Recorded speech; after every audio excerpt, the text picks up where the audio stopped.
To the cloud. Hello, everybody, and welcome to our week 3 Friday Fun Fest. We are here at Study Hall and we are heading into a long weekend. So I do want to let everybody know that we are technically off on Monday as far as campus goes. So it'd be like a normal campus. We would be closed. We'll be back in business and back in the office Tuesday morning.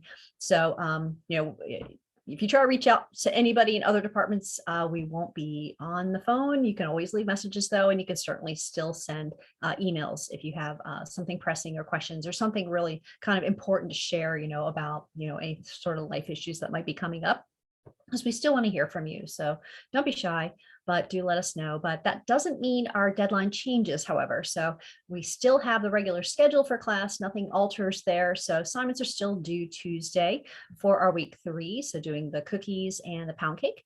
As well as doing your knowledge check. And I do hope that you guys are tackling that knowledge check early.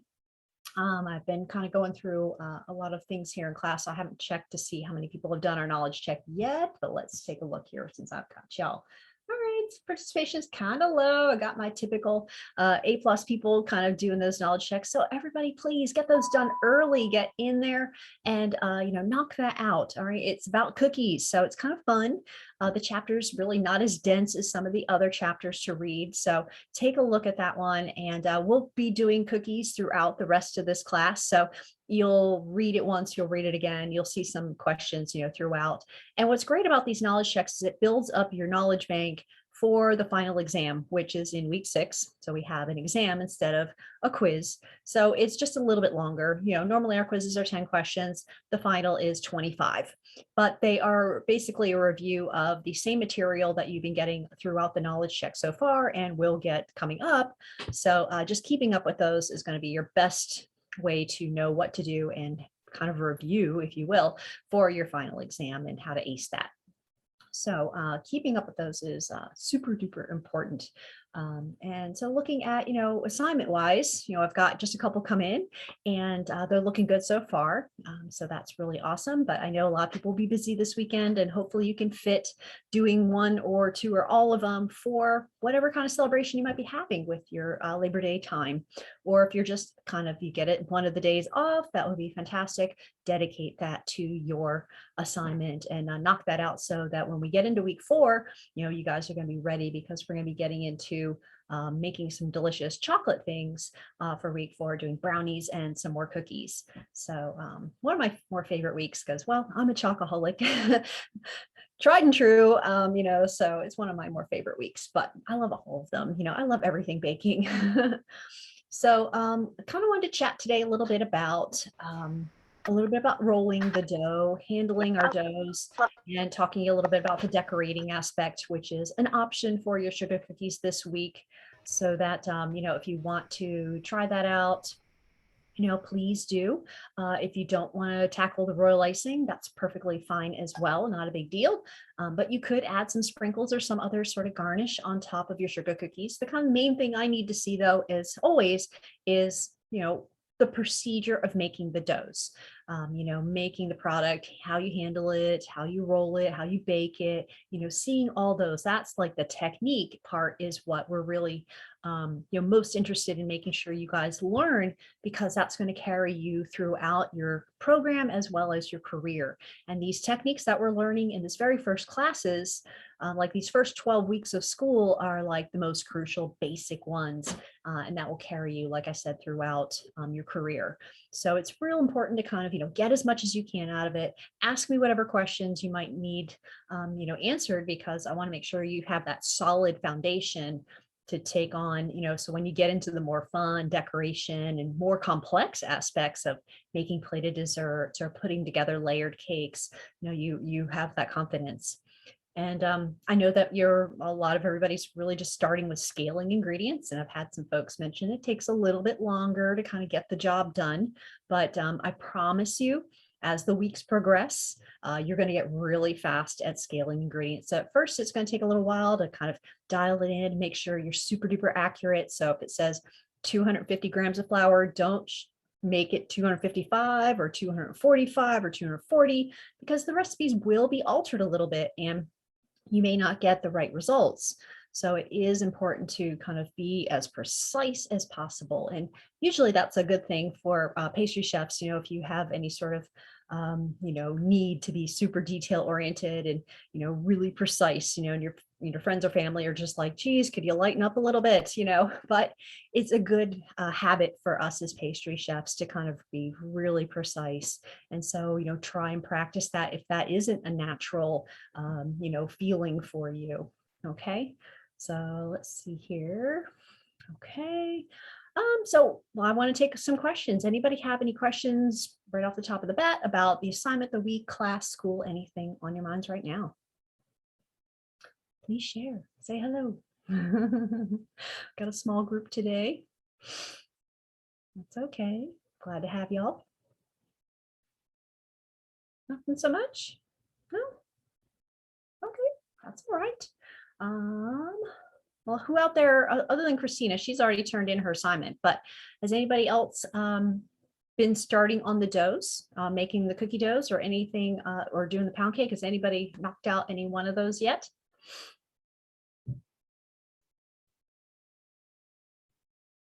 You can drop it in the chat too. I started on the sugar cookie dough.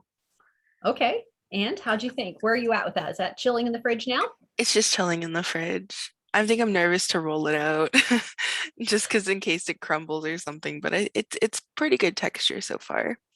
Okay, good. Yeah, this particular cookie dough comes together really, really well. So as long as everything's scaled accurately, I haven't seen any issues with it being like falling apart when you go to roll it.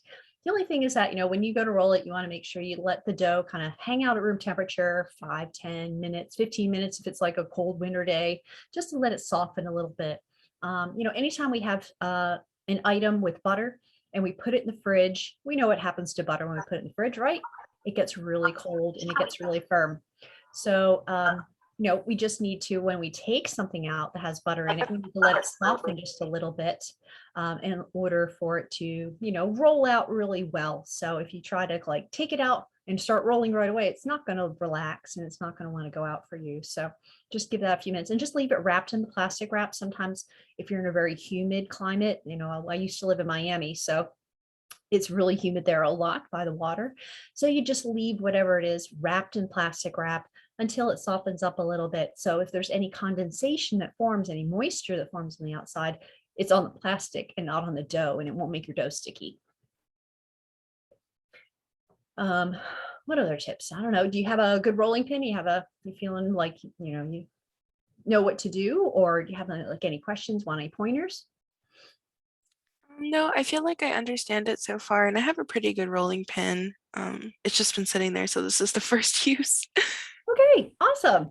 Yeah, I shared a video in my message to class and I also dropped it in the walk-in. I have a little rolling pin collection. It's very modest, but I also have a couple little tips on rolling doughs out, at the end of my video. So if you guys just hang out through the chit chat about the collection that I have, you'll see that I'm rolling a little bit of dough called fondant, which is something that we use to cover wedding cakes. But the technique and the idea of no matter what you're rolling, whether it's pie dough, cookie dough, fondant, is all the same. You want to kind of roll in a couple of directions, stop and move it. And for fondant, we use powdered sugar, but for cookie doughs, we use flour underneath and on top of the dough to keep anything from sticking. So we don't want it to stick to your counter. We don't want it to stick to the rolling pin. So it's about using some flour, but not too much.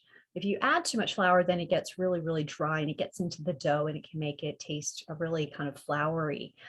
So, usually we use bread flour if possible, but you can use all-purpose flour as your flour to kind of dust the table with. And you can either do what we call a fleurage, which is taking a handful of flour and just sort of shooting it across your table and letting it scoot across and making a light sprinkle. Or you can take a sifter, put a little flour in there and just tap the sifter so it just gives a light dusting of flour on your counter or hopefully on a piece of paper or silicone mat that you can roll on, which I think is ideal because that way you never have to worry about sticking to your table, which sometimes can be tragic and a mess, and we don't want to have to scrape up and clean up any more than we have to, right?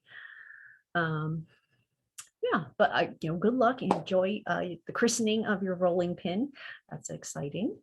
I remember my first rolling pin. And if anybody doesn't have a rolling pin out there, it is, something that you should invest in because you will need it throughout the program. And there are even some that you can find. I've seen them at the Dollar Tree. They're more plastic. So I would suggest, trying to invest in a wooden one. Picking it up if it's, got the handles and it rolls, just kind of hold it one handle and give it a spin and make sure that it spins freely. If it has any sort of wobble to it, put it down, see if you can find another one. You want to find one that has the bearings and it just spins really nice and smooth, because that will give you a nice smooth roll of your dough. If it has a hop to it and it kind of, has wobble, when you go to roll it out, it may not roll your dough out evenly. You may find it gives you a thick and a thin and a thick and a thin spot, and we don't want to have that happen to you. So do check out your rolling pins and always be careful with them. Don't drop them if at all possible. So make sure when you're kind of setting them down on the table, if your table has any angle to it and it rolls, you don't want to roll off the counter onto the floor, because that can damage the inside of your rolling pin and it won't roll well and it'll have that wobble. And also, if it's especially a wood pin or any of the pins that do have the rolling barrel with the rolling hands, don't put them in water. Don't soak anything that's wood in water, and don't put anything that has that rolling, the independent parts, where the handles are separate from the pin, in water, because it will get inside and it can rust the pin and the bearings inside.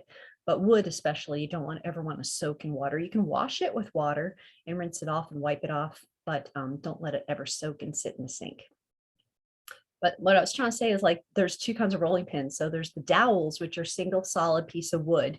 And you'll see some of those in my video too, where it's just like a solid chunk of wood and they just sort of carve it, or, whether it's a straight piece or it has a taper or little handles built into it, is separate. That's a different kind of rolling pin than the ones that have the spinny part. So hope that makes sense. Let's see. So what kind of cutters are you going to use for it, though? Got something fun. I know Christina did dog bone shapes and they were super cute. I have little bears that I'm going to use for mine. Oh, cute. Cool, cool. All right, that's a good one. Yeah, there's a lot of good cutters out there. And I don't mind if you guys choose something with a Christmas theme or Halloween coming up. Maybe you want to find some fun cutters out there. And if you don't have cutters, that's okay too. You can just cut out shapes using a knife. If you really don't have cutters and it's a budget thing, not a big deal. You can take your dough and literally just cut it with a knife and cut squares or triangles or trace shapes out. They don't even have to be super precise, although it does help.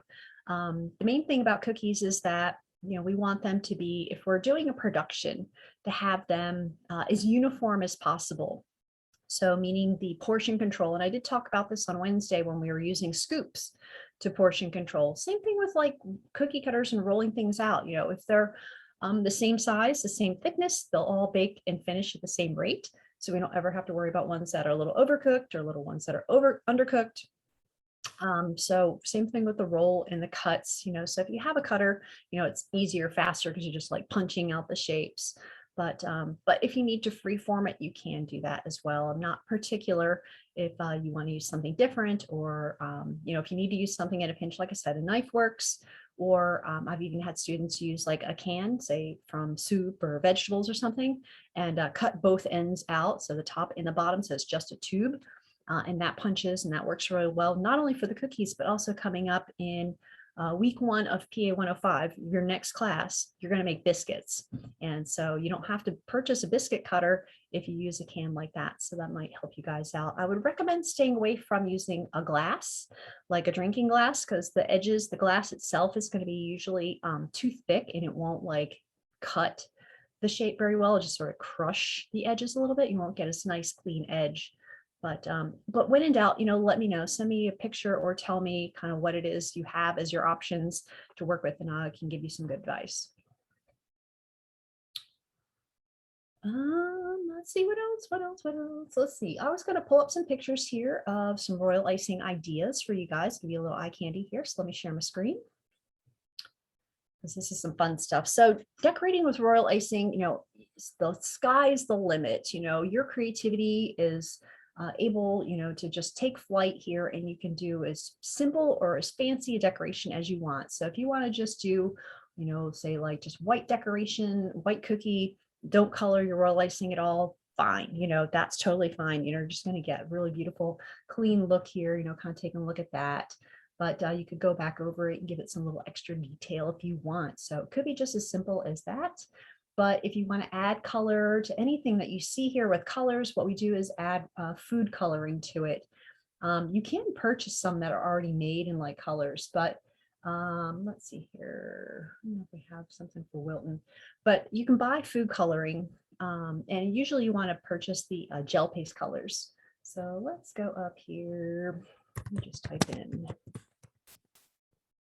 gel paste food coloring.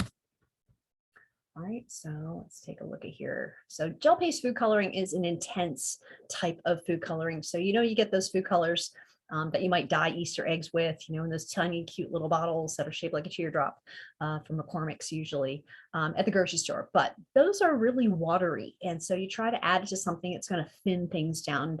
And it takes a lot of color to get somewhere with those. So we do prefer to use something that's a gel paste. So you can buy them in a kit, like this one has 12 of the basic primary colors. And you can always, of course, blend colors to get a different color.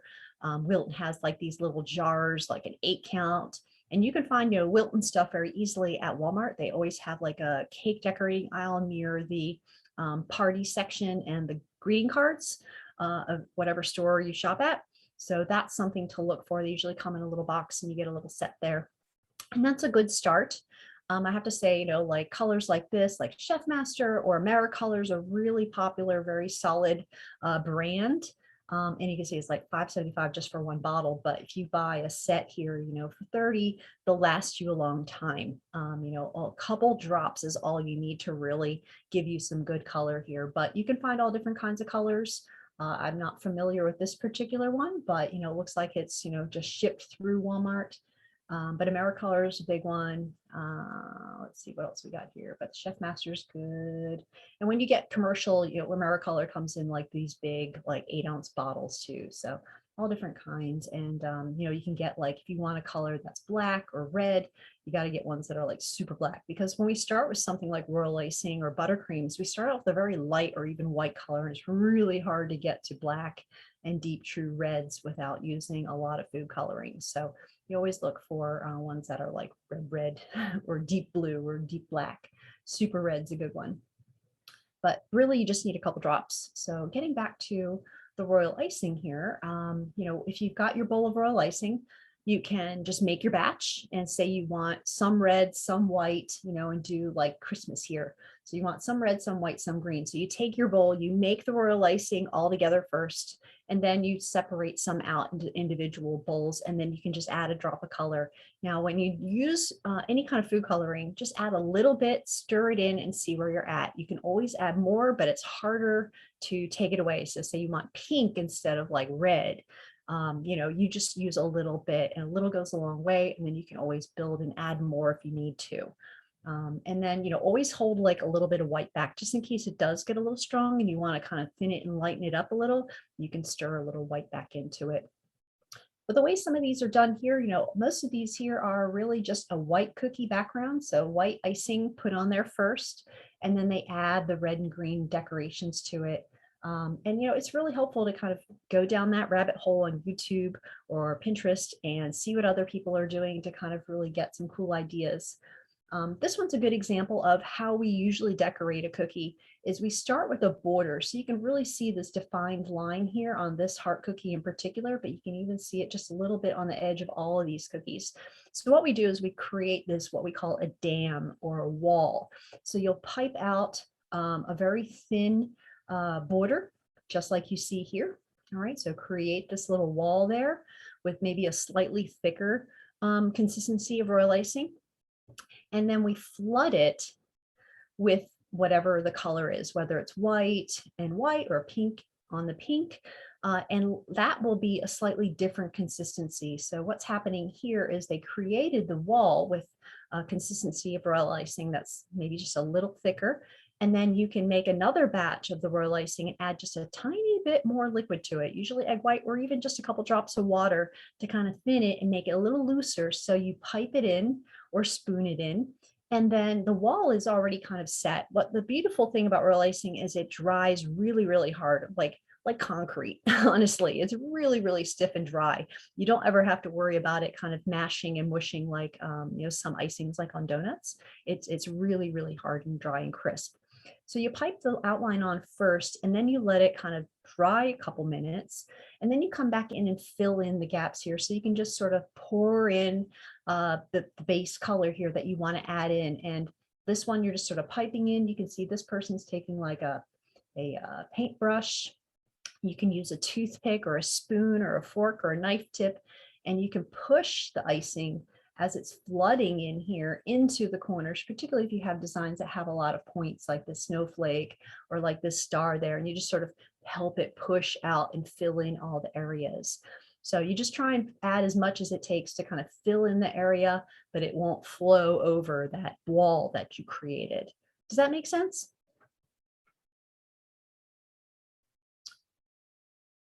Let's see what else we got here.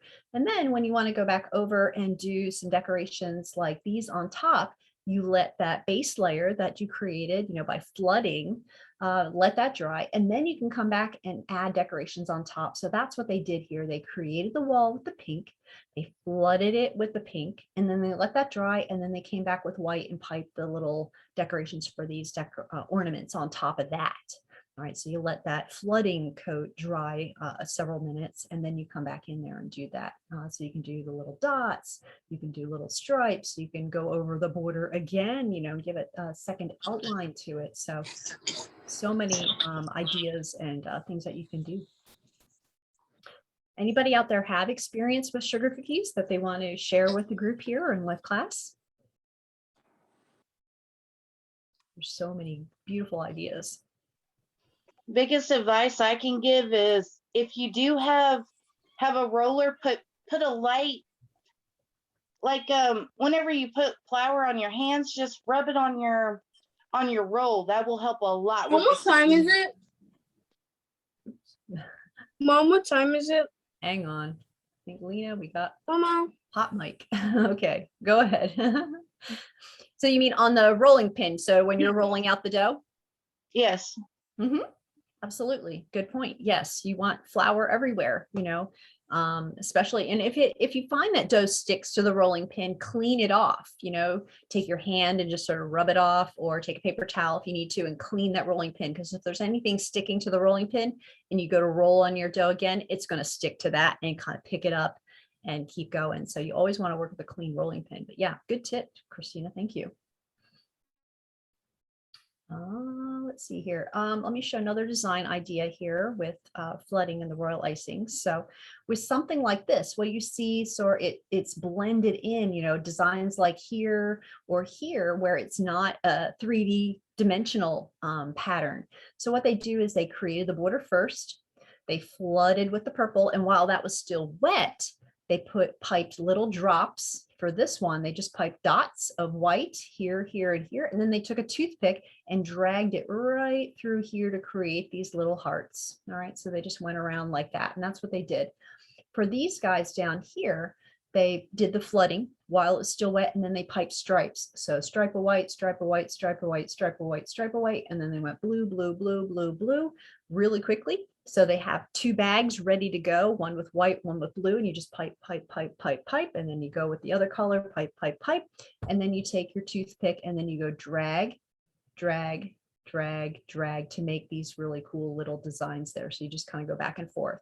And this one was just sort of a lot more free-formy looking. So these are kind of like very classic ways of adding pattern to something really simple. And you can use this technique of dragging dots of colors through contrasting sauces on dessert plates. So it's really common to take, say, a creme anglaise sauce, which is sort of a yellowy neutral, and then drop some raspberry sauce on top, which is a bright pop of red, and then take your toothpick and then drag it through, and then it looks like you have red hearts in your sauce, which is super popular, of course, on Valentine's Day.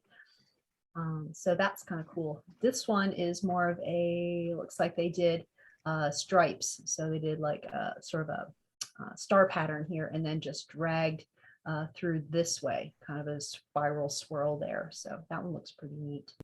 But maybe you've got, some football coming up here, Labor Day. So maybe you want to do some footballs, do some brown color to your royal icing and then do the white on top. That could be really fun. Or try these little like swirly swirls like on little cupcakes. So, but holiday stuff obviously coming up. We've got a lot of beautiful, I didn't mean to click on that. A lot of beautiful designs. And this one's really, really pretty. I love like the henna stuff. But you can see, you can literally scroll through and just, get inspiration for days and days and days. But if you want to keep it simple too, just put a little roll icing on there. Maybe you've got some fun sprinkles. All right. That's really a great way to kind of add some pop and texture also. So check your pantry out, see if you've got some fun jimmies or sprinkles or any of these like little nonpareils, and just spread a little on there. If you don't have the piping bags yet, you probably do in your kits, but they're quite large. I'll put it in the video for how to make or technique. I have a post I can put in the walk-in on how to make paper bags we call cornets that will help you pipe out designs. So it could help you with anything that you're doing there. It looks sort of like, let's see, I'll do this up here. Show you what a paper cornet looks like. Piping bag. Yeah, let's go back. So it looks like this. All right. So anybody seen making a paper cornet like that? No, haven't tried that yet. So it's making a triangle out of parchment paper. So, you buy that and you can make a triangle like this. And there's some different, of course, plenty of tutorials online. Wilton has a really good how to. Savora has a good video on how to make cornets. There's more than one way to make a cornet. I make mine like this, where the triangle is more of an isosceles, which means it's all three sides are different lengths, and make it round like that. But there's some that are more of an equilateral triangle where all sides are exactly the same. So there's more than one way to get there. But once you learn how to make them, and it does take some practice, promise you, but once you do, it becomes really easy, and it'll be something that you'll use throughout the program as well. Like when we get to a later class and doing some chocolate designs, if you practice making the paper cornets now, you'll be ready for that, and then you won't have to worry. But it is something that will save you, so you don't have to use your good piping bags or plastic piping bags. The paper cornets are really nice because they are disposable. And you can make them quite small. So you can have a little army or a table set up with all the different bags, with all different colors you want to decorate with. So like you have all those cookies we're decorating, we want this all a rainbow of colors. You can fill up those bags and they'll be ready to go when you are with all your individual colors. And then when you're done, you can just, toss them. You don't have to wash anything, which is always nice, right? So I'll share some stuff about that too, about making cornets. So has anybody made paper bags? We call them cornets because it's French, but we call them piping cones or paper cones, anything like that. Has anybody had experience with them yet?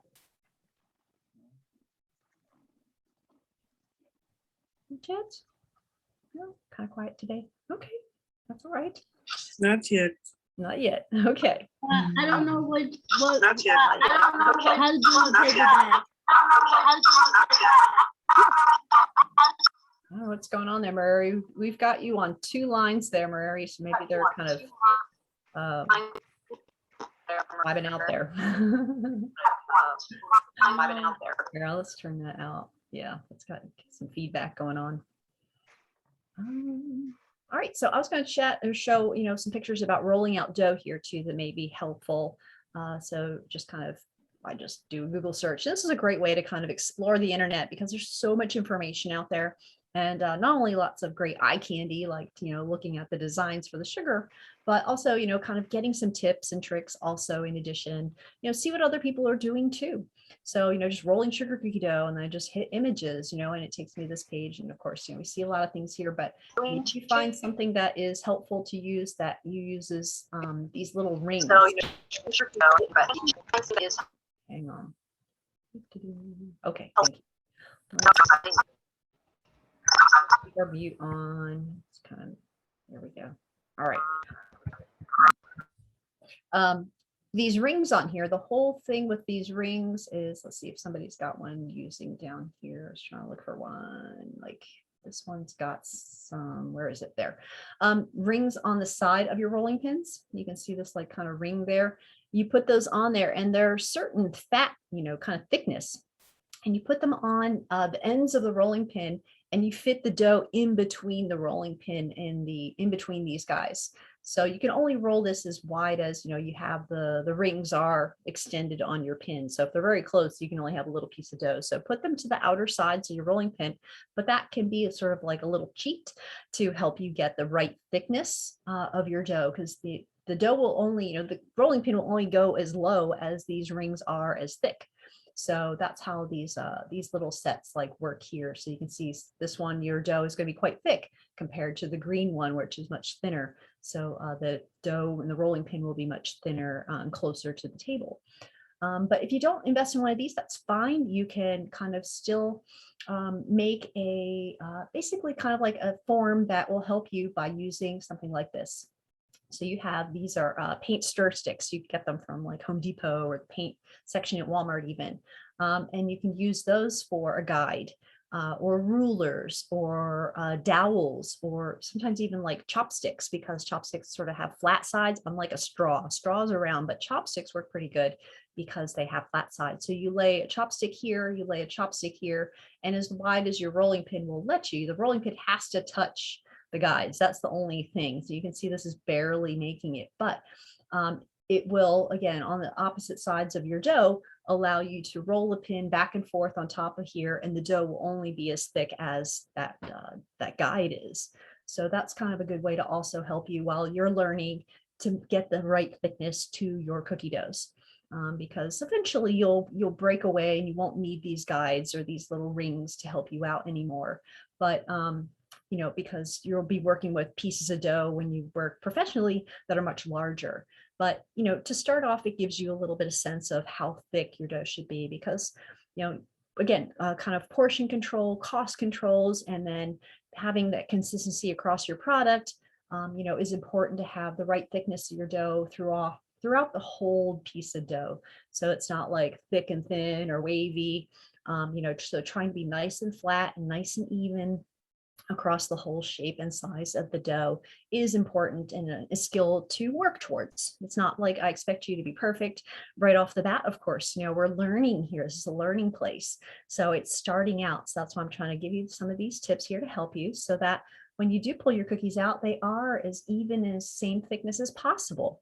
Even this stack here is just a little bit off. This one's a tiny bit thinner than maybe this guy or this guy down here, and that's okay. We can always have, a little bit of measure. I mean, these are handmade. We are not machines. So I totally understand if there's going to be some variation, but it's what we're working towards. It's getting that, kind of nice, even thickness there, so that all your cookies will have some of the same thickness. Now, kind of looking at this elephant here, I would say that's a little bit too thick for a cookie. It's going to be really hard for it to bake all the way through without having sort of a doughy center in here, particularly because it's a really big, thick shape here in the middle. So we're looking for more like a thickness, kind of like this guy here. This is a nice thickness where, about 1/8 of an inch, no more than 1/4 of an inch thick for your dough. So if you are going to use some guides or use those rings, pick ones that will give you a dough thickness no more than 1/4 of an inch wide or high. Okay, so that's sort of your goal to shoot for. No less than 1/8 of an inch thick, because then your dough is going to be really thin. It's going to be more like a cracker than a cookie.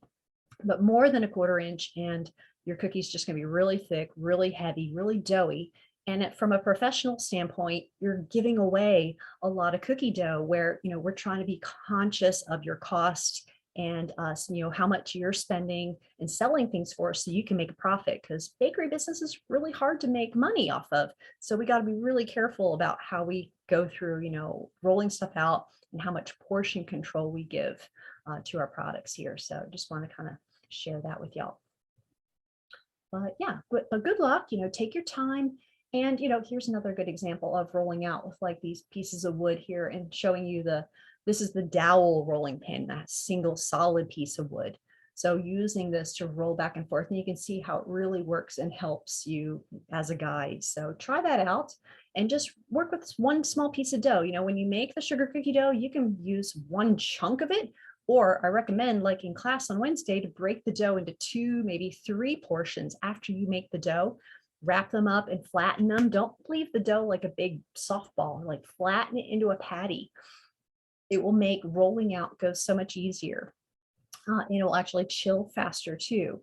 So, just work with a small piece of dough. And you can see with the table here, they've got this mat under there. They've got just a light dusting of flour, not too heavy. They put the dough on there in between the rails and then roll back and forth with just a little flour on top. If you use too much flour, it's okay. You can brush it off, so you kind of see here, a little bit heavy on the flour, but they've got flour on the pin. But when they're done with everything, you see a little bit of flour on the table there on the cookie. Brush that off. You have, a pastry brush or a paint brush. Brush off that extra flour so it doesn't stay on top of your cookie and make it kind of floury looking. It'll taste kind of floury too, which isn't quite as pleasant or as pretty. So, there's a lot of ins and outs with cookie dough. And so again, just taking your time, working with small portion at a time. If you roll it out and it's starting to stick, slide it back into the fridge. Remember, it's butter based, so you put it in the fridge, it will get cold and it will firm up all over again. It'll become easier to handle. And I do recommend chilling them before you bake them. So cut them out, put them on your tray, like here, put them on your tray, although I do recommend paper underneath or silicone mat so they don't stick to your cookie sheet. But once you have them loaded on the tray, put that tray in the fridge, give them 5, 10, 15 minutes before you bake. Maybe you're preheating the oven at the same time. And then when your oven's ready, just pull them straight out of the fridge and straight into the oven. And sugar cookies like this will hold their shape much better. So you'll keep that definition, particularly when they have like lots of little designs or fine points like stars or something like that, or little shapes like bears and people. So questions?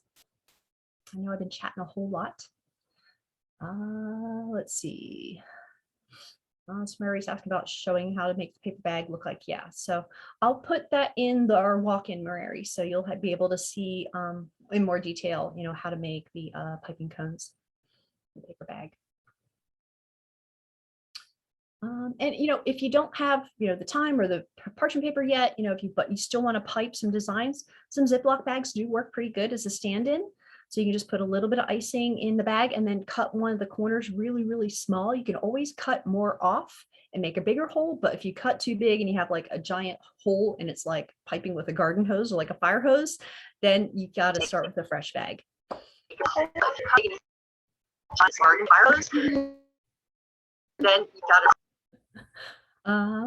So did you have a question, Mary? I know we've got 2 lines going here, so I think the audio is fighting. What else? Anything else on your mind? Anything about chocolate chip cookies? Anybody have questions about that? Pound cake? So much to cover this week. Such a busy week, but such a good one. It really is a fantastic base for so much of what we do. And, you got to know how to do, creaming method. I mean, most of the world that I've encountered love like chocolate chip cookies or sugar cookies or peanut butter cookies or snickerdoodles, or there's a really good, I gotta say, go to the textbook and look up the molasses cookie. It's a creaming method cookie. It's really more of a gingerbread. And I've done it for Christmas these last few years. And oh my goodness, it's not like the rolling out gingerbread where you make the gingerbread men. It's not that kind of cookie. It's a drop cookie like a sugar cookie or chocolate chip. But it's super fabulously delicious and it's perfect for the holidays. And if you treat it like a sugar cookie where you make the dough, scoop it and drop it, but you roll it in sugar like a sugar cookie and then put it on your tray and bake it, even better. Super delicious. All right, so question, how many chocolate chip ounces up I think you probably need? For the chocolate chip cookie, let's pull that up here. Here. It does call for 400 grams. So that is just under a pound of chocolate chips for a recipe, a full size batch, according to what we have on our class page. So you could get away with a 12-ounce bag would be just fine. If you want to increase a little bit more, then, 400 grams is, like I said, just under a pound by a couple ounces. So you could probably do a 12-ounce bag because a lot of chocolate chips these days come in 10 or 12-ounce bags. So you know, it depends on what you have to work with, but you can certainly do less. You'll just have a little less chocolate chips in them, but it will still work and taste fine. It's really, I'm more interested in the way the cookie dough is made and looks and behaves rather than what you add to it. So you can add more, you can add less than what it calls for there. Just always put in your recipe sheet, the production notes, you know, the amounts of whatever it is you use. So if you used 300 grams of chocolate chips, write that in, not 400 like the recipe says. So just tell me exactly what you guys are doing. That way I can, again, understand, you know, how things work or turn out, especially if you have any questions. Yeah, or if something you're just like, it doesn't look quite right, you know, I can help figure things out, maybe give you guys advice going off of that. And I did have one person have a question about, do I have to use the almond extract? And I did chat about that on Wednesday, but if anybody didn't catch that, you don't have to use almond, especially if you have allergies or sensitivities in the household. You can absolutely skip it. Almond is a very popular combination with vanilla as a flavor for pound cake or cookies or something like that, but you can certainly leave it out and just increase the vanilla extract. That would be my usual advice on that. But if you wanted to add a lemon extract, orange extract, something else, rum extract in place of it, you can certainly do that as well. And if anybody wants to dress up their pound cake and do what we call a glaze or a flat icing, you're certainly welcome to do that too. Almond milk for pound cake or regular milk, either one. You know, if you're going vegan or dairy free, you can absolutely do any other kind of milk as well. Yep. It's not as much about the dairy. I mean, you may see a little bit of change if you were to do a side-by-side comparison between an almond or a vegetable-based milk compared to dairy, because there are slight differences, obviously, in the way they're composed and the sugar, natural sugars in those items. But you know, but for the purpose, the way it works, it should still provide the right kind of moisture. What else? Pound cake. Let's see. I was going to chat a little bit about pound cake for a couple more minutes. You know, remember, I stop, drop, and scrape a lot with all three of these recipes, but particularly the pound cake, right? So remember, creaming it a lot, getting that butter and sugar nice and light.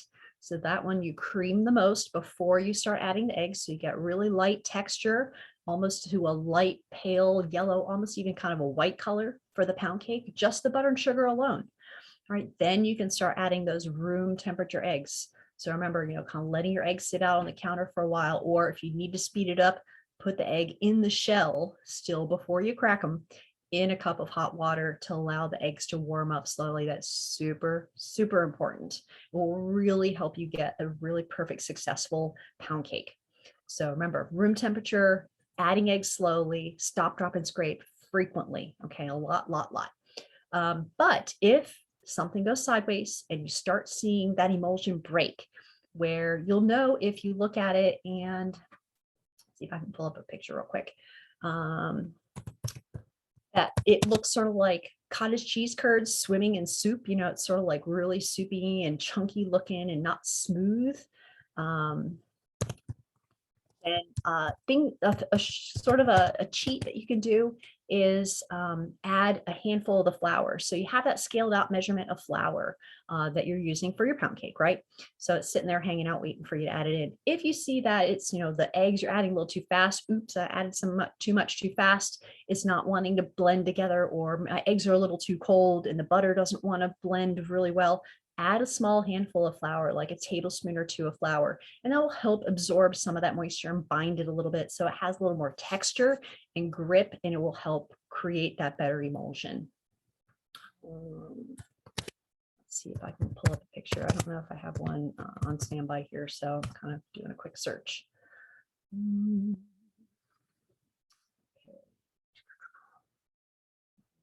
No, more batter. But do you guys know what I mean? Has anybody ever experienced that before? Okay, I think I've got maybe a picture here. Let's look at hollandaise.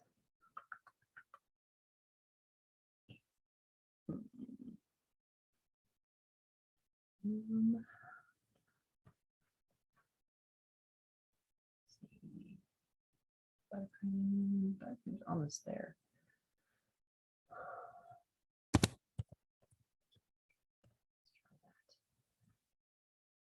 Okay, here's one, curdling.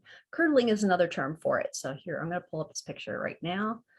And this is what I'm talking about. So if your mixture starts to look like this, where it's curdling, and this is a good one, King Arthur Baking Company, go check them out. They have great resources, great recipes that are well tested, and they have lots of really good products too. And it's a really nice company. They really take care of their employees. They give back to the community and stuff like that. So, but curdling is where, you kind of see the butter and the liquids don't really want to blend together really well. It's a little bit on the rough side looking, not totally smooth here. So what you can do is, like I said, add a small handful of flour in there as you're mixing to help it kind of get a little grip and bind and bring itself together there. I don't know if I've got any other good pictures in here. Unfortunately, that's kind of the only one. But there are some, like, hacks and things that people do out there to kind of save something like that. So again, not sure if it's going to show me much here, because what we're looking for is for it to be really, really nice and smooth. There. All right. Anywho. But if you're not sure what's going on, when in doubt, add a little handful of flour. All right. And then mix great. Remember, emulsions blend together well because you're creating friction.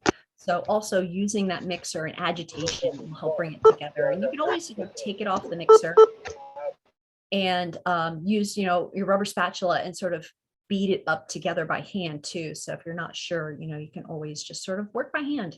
Slow things down a little bit, and take time. Again, if it's like a temperature thing, if your bowl feels cold or if your eggs feel cold, give it some time, let it warm up a little bit. And then again, adding gradually, really, really slow. Don't just like dump a bunch of liquid in there. Just add, eggs or milk. Just go really slowly, small additions at a time. Giving it enough time to mix and incorporate will be your secret weapon. Okay. All right, Lena, in the chocolate chip video, using a stand mixer, absolutely use a hand mixer. Yeah, no problem. We use stand mixers in the videos because that's more standard across the platform as far as professional. When you get, working in a kitchen, you're not going to see anybody use a hand mixer, mainly because they're not commercial grade. They just won't last for a work day. But you can absolutely use a hand mixer. And actually, I find that students that use the hand mixer that has the double Sorry beater guys, going no technical difficulty. is better I get better results with the that for the pound cake because it really blends well. So it just gets a lot more agitation in there. It really does blend the butter and sugar together really well. With chocolate chip cookies, same thing. So knowing that it has the double blades and it really is efficient at what it's doing, you might not need to mix it, that sugar and butter stage, quite as long as someone that would with a stand mixer, or they just have the one paddle. And the paddle is the shape that's like a hand, it's kind of flat. You don't ever want to use the whisk, the one that has the fine wires to it. Don't use that for creaming method with butter and sugar, anything heavy like that. You will could risk breaking, and what the wires will just pop out, and then you'll start destroying your whip, and they're rather expensive to replace. So always use the paddle with butter. But yeah, the hand mixers are great. They're good secret weapons, and they will work for just most everything you need to in class. They might have struggle a little bit. I haven't taught bread class and had students using the hand mixer too much in there. It's been eons since I've done bread because we have so many fabulous bread instructors. I'm usually in cookie land where I love to be. But it will work if you have, different attachments. You can still use those for bread. It would just look more like a finger, like a curled finger is more what we call a dough hook attachment. And hopefully sometimes you have the whip attachment, which has the wire rather than the like flat metal part. All right. Well, I've been just talking your ears off. Any questions before we sort of wrap up here? You're welcome. Feeling good? Who out there is loving chocolate chip cookies? Who loves chocolate chip cookies out there with me? Say yeah. Yeah. There we go. Thank you. Yeah. All right. All right.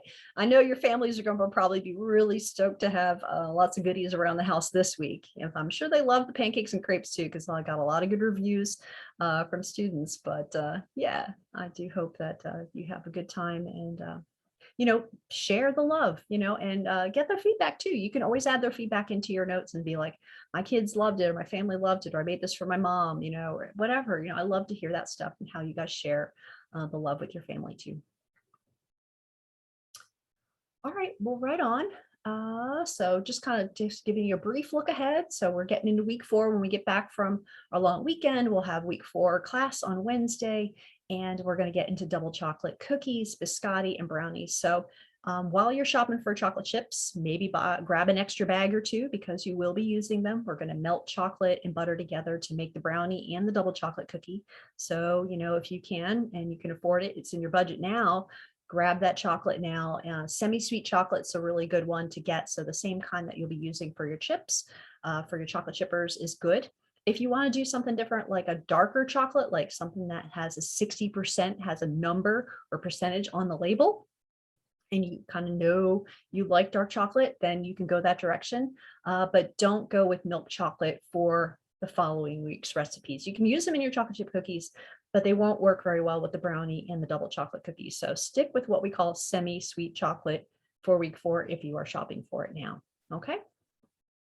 We'll get plenty more into that, my favorite ingredient, next week. All right, y'all. Well, anything before we go? Feeling good? Thumbs up. All right. Kind of quiet. That's okay. All right. Thank you, Ellie. Thank you, Lena. Awesome. All right, gang. Well, thanks so much for hanging out with me, ladies. And I do hope you have a wonderful weekend and enjoy your time with your families if you get some time off, and have fun in the kitchen. Okay. And we'll see you next week. All right. Take care, y'all. Bye-bye. Yes, Mary, you can use regular milk. All right. Bye-bye.